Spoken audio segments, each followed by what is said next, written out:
Passport এবং visa দুটোর মধ্যে বেসিক পার্থক্য কোথায় ভেবে দেখেছেন কি কখনো? আমরা হয়তো বিষয়টা অনেকে জানি, আবার অনেকে জানি না। যারা জানি ভিডিওটি তাদের জন্য না, তারা স্কিপ করতে পারেন। চলুন সংক্ষেপে জেনে আসি। পাসপোর্ট হলো আন্তর্জাতিক পরিচয়পত্র। এটি আপনার দেশের সরকার দেবে, অর্থাৎ আপনি যদি একজন বাংলাদেশি হয়ে থাকেন তাহলে এটি আপনাকে বাংলাদেশ সরকার দেবে, যার মেয়াদ সাধারণত 5 থেকে 10 বছর হয়ে থাকে। পাসপোর্ট ছাড়া বিদেশ ভ্রমণ সম্ভব না। আর ভিসা হলো আপনি যে দেশে যেতে চান তার প্রবেশপত্র বা থাকার অনুমতিপত্র।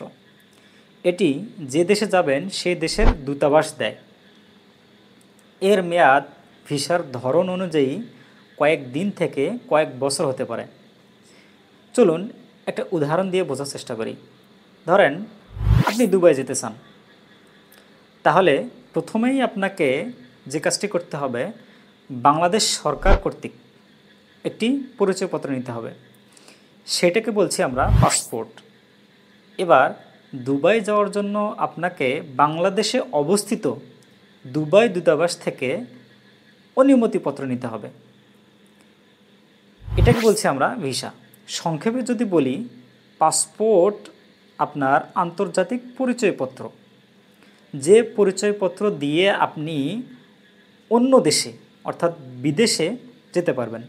আর ভিসা হলো অন্য দেশে ঢোকার অনুমতিপত্র।